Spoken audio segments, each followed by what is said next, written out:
Bon, bah, salut à toi Stéphanie, j'espère que tu vas bien. Salut. Merci d'avoir accepté de faire ce live, c'est vraiment super cool, ça fait super plaisir. Du coup, est-ce que tu pourrais te présenter pour les gens qui sont là? Ben oui, donc enchantée. Bonjour à tous. Donc je m'appelle Stéphanie. Je suis une nouvelle élève de la e-commerce academy et je viens de démarrer du dropshipping sur eBay. Ok, alors toi, c'est quoi ton parcours et comment en fait t'en es venu à vouloir travailler sur Internet? Alors très simplement, j'ai ma propre structure indépendante. Je travaille dans le sport automobile, donc je suis à mon Ok, compte. J'ai voulu compléter un peu les fins de mois par des choses parce que je fais beaucoup de bureaux et c'est vrai qu'il arrive sur des périodes où il n'y a pas de circuit. Entre autres, dans la période où nous sommes aujourd'hui, c'est une période hivernale. Donc, je j'imagine, voulais ouais. compléter un peu cela, voilà, par un petit complément de salaire. Et c'est ainsi comme ça que j'ai pu, en recherchant pas mal de choses sur Internet, et découvrir donc le dropshipping, exactement. Ce que je ne connaissais pas il y a encore 4-5 mois. Ok, alors toi, du coup, comment tu t'es tourné enfin, pourquoi tu t'es tourné vers un business model comme celui-ci?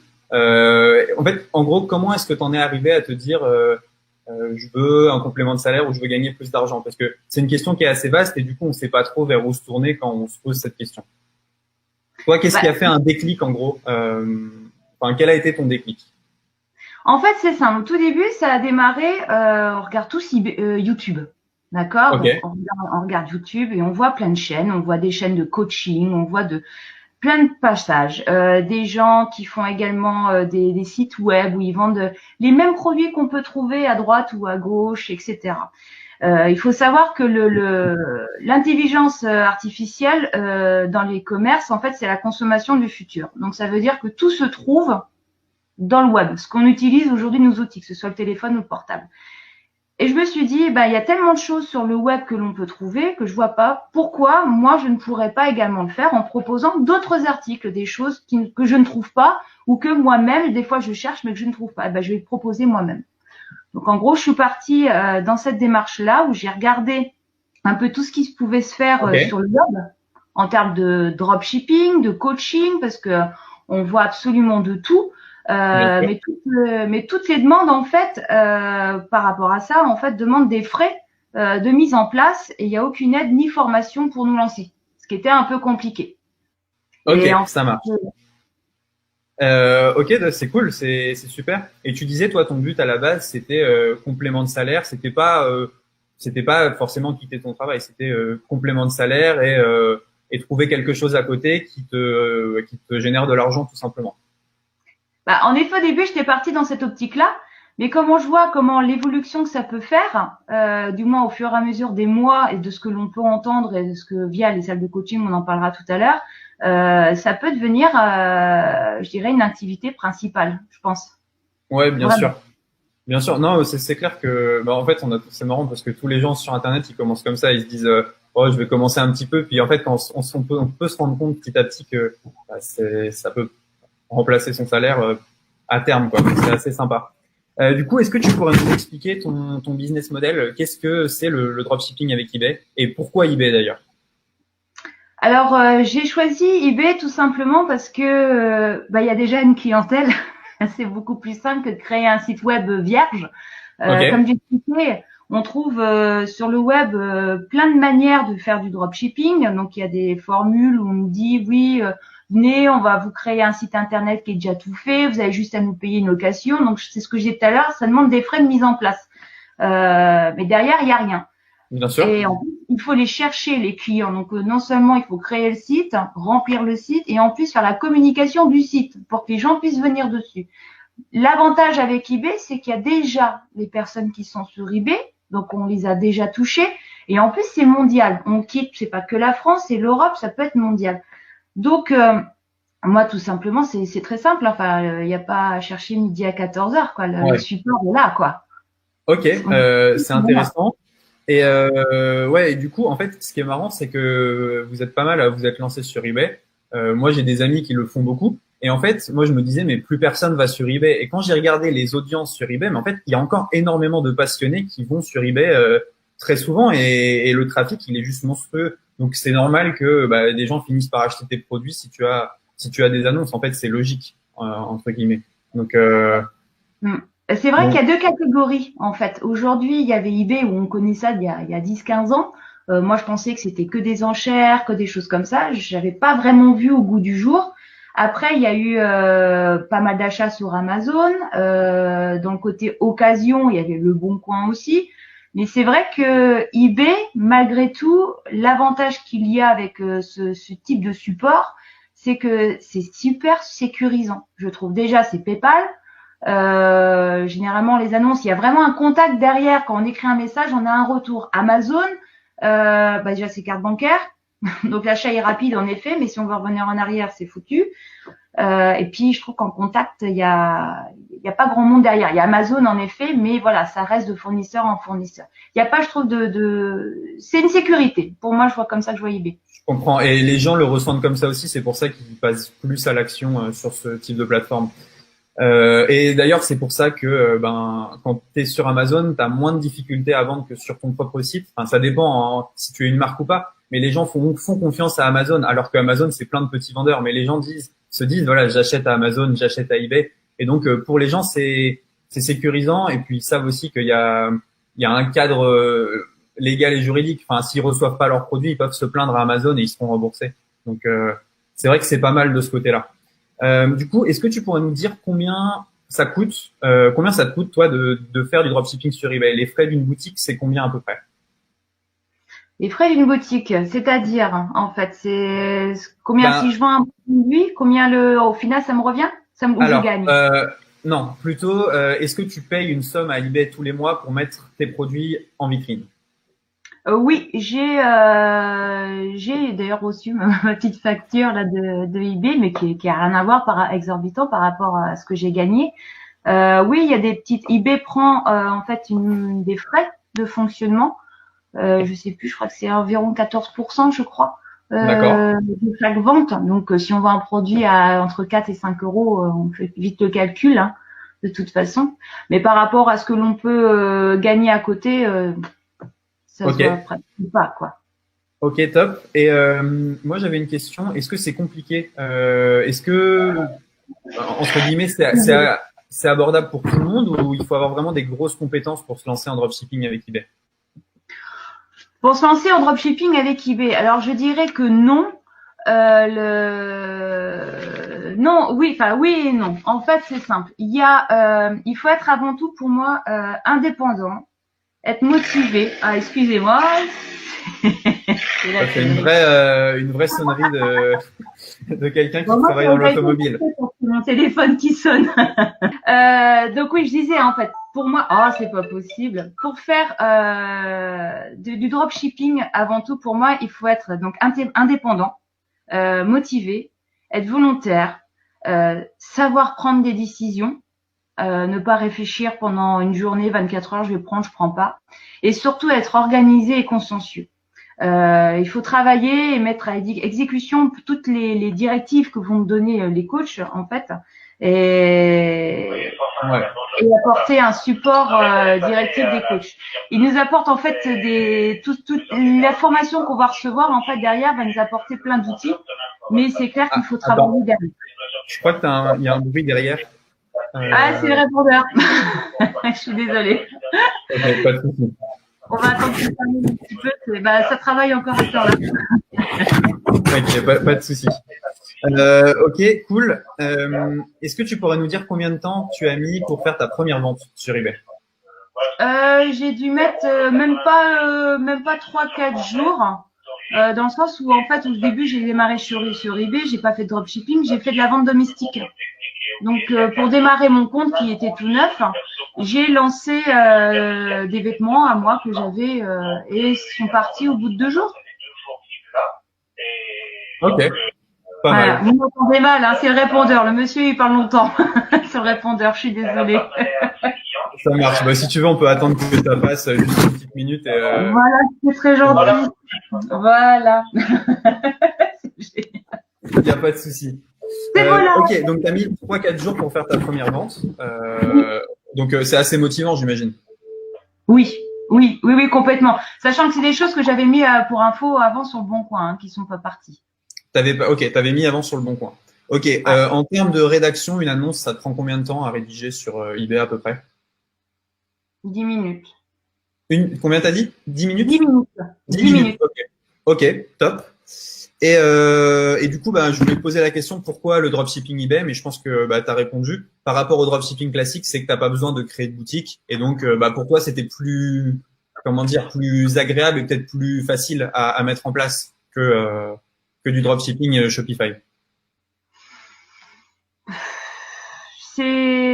Ça revient un peu à ce que j'expliquais tout à l'heure, c'est qu'on a un suivi, c'est déjà le fonctionnement, le fait de poster une annonce, on a des messages, je sais pas, il y Ouais. a une communication qui se fait beaucoup plus simplement. Pour moi qui n'étais pas du tout adepte de tout cela, on a un tableau de bord qui est très clair, qui nous précise bien les choses, on a des petites icônes qui nous donnent l'avancement des choses. Et pareil, on a un contact avec l'acheteur, donc si on a le moindre doute, paf, on peut parler. Enfin, il y a une proximité en fait. C'est comme un commerce où on va aller dans le village, dans la rue principale, sauf que là, c'est à travers le web. Donc, on ne se voit pas, mais on peut échanger. Et c'est ce que j'aime beaucoup. Et en plus, tu disais, bah, t'as pas de budget publicitaire, du coup, vu que eBay t'amène directement les visiteurs. Bah, c'est ça, c'est ce que j'expliquais, c'est que justement, c'est que là, en fait, du coup, j'ai pu démarrer tout de suite, sans frais de base, sans un Hmm. budget de base, Ouais, avec c'est pas zéro. mal. C'est pas mal du tout. Ok. Une autre question, tu les trouves où tes produits à vendre? Comment tu sais quoi vendre? Alors déjà, il faut regarder les produits. Alors de ce que j'ai compris et surtout ce que j'ai appris et ce qui sert et qui marche, il faut regarder par rapport aux saisons. Là, par exemple, on sort de la période Halloween, donc forcément, on va proposer des produits correspondant à la période Halloween. Là, on va rentrer dans la période hivernale, donc novembre, c'est beaucoup la préparation, donc faut mettre tous les jouets, des cadeaux, des choses comme ça, les chocolats, etc. Bah, tout ce qui Ouais. correspond à la saison. Il faut regarder également tout ce qui est événements, ce qui sort au cinéma, plein de petites Hmm. choses comme ça. Les dernières actualités. Ce qui m'a même épaté, c'est Ouais, vrai donc que tu surfes beaucoup sur la tendance, quoi, en fait, pour. exactement, ouais, tout à fait. Après, il y a Ok, des pas choses mal. qu'on veut se démarquer. C'est le but plus tard de la boutique justement, c'est faut cibler aussi les produits que l'on veut vendre. Si on est dans l'écologie, si on est dans le high tech, si on est plus dans les vêtements ou autre, bon bah faut après s'orienter vers quelque chose de dans cette direction quoi. Mais Et j'imagine que décembre, bah là, tu vas le voir, ça va être un gros mois de vente sur eBay. Je pense que là, ça fait un pic de vente pour tout le monde parce qu'il y a beaucoup plus de monde sur eBay en décembre que les autres mois. Et c'est normal. bah et surtout la fin novembre là avec le Black Friday là en fait, c'est surtout ça. Aïe, aïe, aïe, là, ça va être terrible. Je pense que là, Mm. là, ça va être vraiment top. Ok. Alors, une autre question. Tu t'es formé comment? Est-ce que à la base, tu étais tout seul? Est-ce que tu as suivi une formation? Comment est-ce que tu as fait pour te former sur le dropshipping avec eBay? Alors, comment je me suis formée? Eh bien, en fait, c'est très simple. J'ai cherché pas mal de choses. J'ai fait une véritable étude de marché sur le dropshipping, à savoir comment est-ce qu'on je peux être accompagnée, parce que comme je disais, je viens d'un monde qui est complètement différent de ça. Donc, j'ai jamais fait ça. Et Et pas forcément le temps, ouais. pas forcément le temps. Et puis, je ne connaissais pas, donc je voulais pas perdre mon temps. Hein, comme on dit, le temps c'est de l'argent. Donc, je voulais pas me faire avoir et balancer, perdre du temps sur quelque chose qui m'aurait rien rapporté. Et Bien c'est quand sûr. j'ai découvert la e-commerce academy que j'ai eu toutes les réponses. En fait, j'ai trouvé une structure de travail, des bases solides pour développer en fait une nouvelle activité. Ok, Voilà. ça marche. Bah, du coup, ouais, il y a pas mal de monde qui est passé par cette formation en eBay. Moi, je suis allé dans leurs locaux, donc je sais ce qu'ils proposent en fait. Donc, je connais, j'ai déjà vu les séances de coaching et trucs comme ça, donc je vois un peu de quoi tu parles. Est-ce que tu pourrais nous expliquer déjà dans un premier temps, avant de parler du coaching, comment se passe la formation vidéo? Alors, c'est simple. En fait, elle se présente déjà pour savoir la formation dès le départ. Elle se présente sur des modules, d'accord? Il y a 13 Ok, modules. Donc 13 modules est égal à 13 semaines, parce qu'un module est égal à une semaine. d'accord. Donc, dans chaque module, il y a un cours et un cas pratique. Donc, ce qui est très bien, parce que pour pas perdre de temps, en fait, on peut faire tout de suite dans l'action. Donc, ça veut dire que la boutique, je viens de créer mon compte, je regarde mon premier module, bam, boum, ça y est. Et pour ça que j'expliquais qu'au bout du 3e jour, j'avais déjà vendu mes produits domestiques. C'est comme ça que j'ai démarré. Donc c'est ça qui est pas mal. Après, question d'organisation, ça se passe un peu comme ce que j'ai derrière, c'est-à-dire, pour mon cas, le matin c'est e-commerce academy et l'après-midi c'est mon activité principale. C'est comme ça que j'arrive à m'organiser pour être tous les jours en fait avoir l'évolution de mes modules. D'accord, génial. Et donc tu dis il y a des exercices pratiques dans la formation. Je crois que j'en avais vu passer quelques-uns aussi, parce que j'ai aussi la formation. Et ouais, je crois qu'il y a des exos. En fait, tu peux faire vérifier à la fin de chaque module par le coach ton avancement. Exactement. Moi, pour mon cas, à la fin de mon module, de ma semaine de module, et le vendredi. Donc, j'ai un bilan personnalisé, c'est-à-dire que j'envoie mon profil à un coach et j'attends son retour, pour à vrai dire, avec impatience, parce qu'en fait, du coup, c'est une correction qui va me permettre de progresser vraiment correctement. Et en plus, ce qui est vachement top, c'est qu'ils sont super réactifs et ils nous aident à rectifier s'il y a besoin. D'accord, ok. Et maintenant, on peut passer à la partie coaching. Donc, est-ce que tu pourrais nous dire comment se passent les coachings avec eux? Est-ce que tu as un coach attitré? Est-ce que tu es toute seule? Est-ce que vous êtes plusieurs en salle de coaching? Alors, on a plusieurs, il peut y avoir plusieurs coachs. Il y a Gilbert, Laetitia ou autre, mais souvent, c'est vrai qu'on arrive toujours à avoir la même personne. Ce qui est vraiment top, je trouve, pour éviter d'être tout seul, parce que on est encadré et accompagné, c'est qu'en fait, une fois qu'on a validé sa semaine, et qu'on ait vérifié qu'un coach vient de regarder notre boutique, on peut en fait intégrer une classe. Et en fait, on est plusieurs élèves dans cette salle de coaching, donc c'est super interactif. Et en plus, cela permet d'échanger avec les autres élèves. Donc, par exemple, là, on était dans les créations de logos. Donc, le logo, est-ce que tiens, l'étoile est comme ça, moi, il est comme ça, moi, j'ai fait ci. Ce qui permet à la coach de parler à un autre élève, etc. Donc, c'est un véritable échange. Et moi, je trouve ça vraiment génial. Ça, c'est super. Ok, top. Les coachings, c'est un peu quand tu as le temps ou tu as des horaires précises où il faut suivre le fameux coaching? On a un choix, en fait, ils nous donnent un choix, je crois, de 4 dates ou 4 horaires différents. Comme là, j'en ai eu un ce matin à 10h, comme il peut y en avoir un qui peut se faire à 18h. Donc, c'est ça qui est vachement bien. C'est suivant notre emploi du temps, toujours. Ok. Bah oui, en effet, c'est motivant et c'est par des vidéos et des interviews comme ce qu'on est en train de faire là actuellement, c'est ce qui m'a motivé aussi en me disant bon voilà, lui il arrive à le faire, pourquoi moi j'y arriverai pas. Il y a une formation, c'est comme à l'école, si on suit bien les procédures, je vois pas pourquoi ça fonctionne pas. Bien sûr. Ouais, en plus, c'est une des seules formations du genre en fait avec coach et suivi, donc ça c'est pas mal quand même. Ça c'est vraiment top. Ok, et super. C'est vrai qu'on est vraiment très bien encadrés et ils sont très pros. Et puis il faut dire, ils sont super sympas quand même. Ouais, moi je les aime bien aussi, mais c'est vrai que au-delà de les aimer bien, ils sont compétents et ça c'est agréable. Ok, et super. Donc toi, tu le vois comment tu disais le futur sur eBay, tu vois comment tu vas continuer à appliquer la formation et suivre le processus, et ensuite tu seras complètement autonome pour y arriver toute seule, quoi. Bah oui, en fait, le but est que l'on vole nos propres ailes, en fait, donc pour se démarquer. Mais je pense que dans un premier temps, en tout cas pour mon cas, parce que ça fait un peu plus d'1 mois que j'ai commencé la formation sur la e-commerce academy, je pense qu'il faut déjà commencer à faire des ventes de la façon la plus simple via des marketplaces, bien suivre les directives de mon coach, c'est-à-dire ne pas sauter des étapes. Parce que malgré tout, avant de partir pour aller vers un fournisseur, ce qui est le but, de plus faire d'arbitrage, ne plus aller sur des marketplaces, mais avoir plusieurs fournisseurs, il faut d'abord avoir bien référencé. Alors ça, le mot référencement, et j'en remercie parce que la e-commerce academy, parce qu'il y a des choses que je ne comprenais pas au début, même quand on vendait sur le Bon Coin, pourquoi mes annonces elles marchent pas. Donc j'apprends beaucoup de choses et le référencement est hyper important. Et donc je pense qu'avant de partir, excuse-moi. Ouais, excuse-moi, je t'ai coupé. Je disais, c'est la même raison que sur le Bon Coin, tu vendais pas, à mon avis. C'est parce que il y avait pas les bons mots-clés et du coup, tu te retrouvais en page 50 et en fait, c'est un peu partout pareil, mais c'est sûr que sur eBay aussi, si tu utilises un mauvais référencement, tu vas être loin, quoi, forcément. Exactement. Et il y a des techniques. il y a des petits, il y a des techniques, des choses à savoir, et bah, si on nous le dit pas, on peut pas le deviner. Donc